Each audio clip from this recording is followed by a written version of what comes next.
On Tuesday, May 6th, President Trump declared that the United States would immediately halt its bombing of Houthi targets, bringing an end to months of intensified U.S. strikes across Yemen.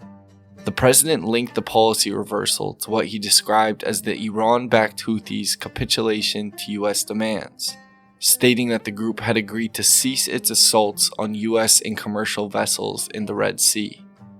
The president's decision comes as U.S. Iran nuclear negotiations are expected to advance this weekend, and follows Israeli air raids on Sanaa's airport earlier this week, retaliation for a Houthi missile attack on Israel's Ben Gurion airport. I'm here with Jon Alterman, director of the CSIS Middle East Program, to shed light on the core drivers behind this policy shift and the implications it might bear on key regional files, such as the prospect for a U.S.-Iran nuclear deal.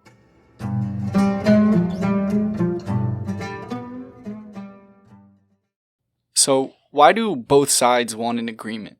You could argue that neither side wanted to keep fighting, partly because the United States had spent more than $1 billion fighting the Houthis and didn't seem to have made a lot of progress, lost 3 jets off aircraft carriers in the process, but that kind of battle rhythm is hard for the United States to maintain. From the Houthi perspective, they kept getting hit, but the Houthis seemed to be trying to find a way to argue that they didn't actually surrender, or they agreed that they weren't going to be firing at the United States, but they didn't say they wouldn't fire at any shipping. They didn't say that they would stop defending Palestinian rights in Gaza.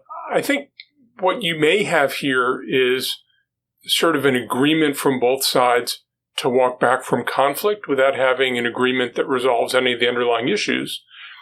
And in that case, both sides can claim some victory, but it doesn't really resolve the underlying security challenges that the Houthis have been posing both to international shipping and to U.S. partners and allies in the Middle East. How likely is this deal to last? What are the greatest risks to its durability?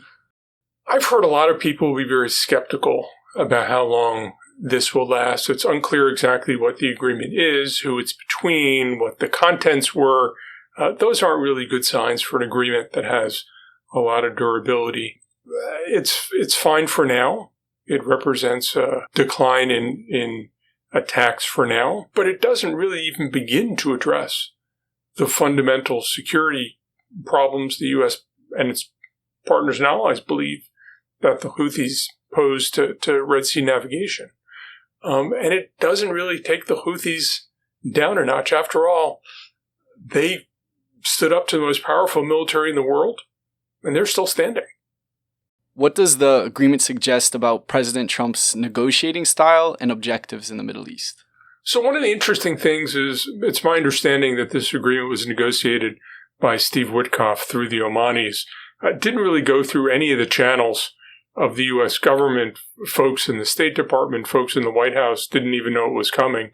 It really does feel like this is the president's personal diplomacy, and in most administrations, there would be a process and people would be brought into it and it would be vetted, and you'd sort of have an understanding of what's involved. And what I'm increasingly hearing from people is that this administration is an administration that doesn't really talk to itself, that the military doesn't talk to the Secretary of Defense, which doesn't talk to the White House, which doesn't talk to the State Department, which doesn't talk to the embassies. And rather than having a whole of government approach, you have a lot of different parts of government, first trying to figure out what the president really wants, and second, figuring out what U.S. policy is to start with. And in some ways, the surprise that everybody felt about this agreement was another sign that this is not a U.S. administration that works like other administrations have worked in the past.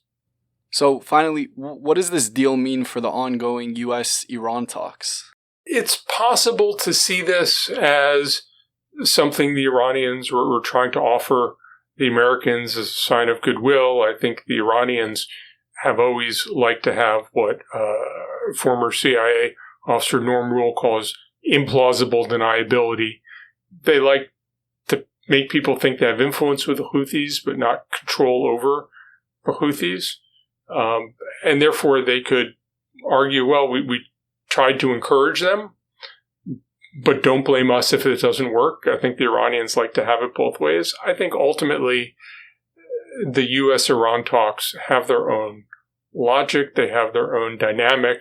They're really about nuclear issues. They're not about Iran's regional behavior.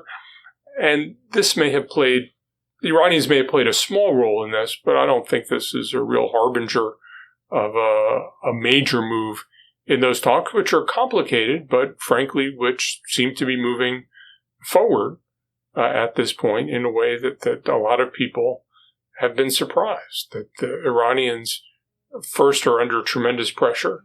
Second, they think they're with a U.S. president who's willing to negotiate. And the president is absolutely willing to negotiate with them. We'll see where it all goes. Thank you very much, Jon. Thank you, Usher.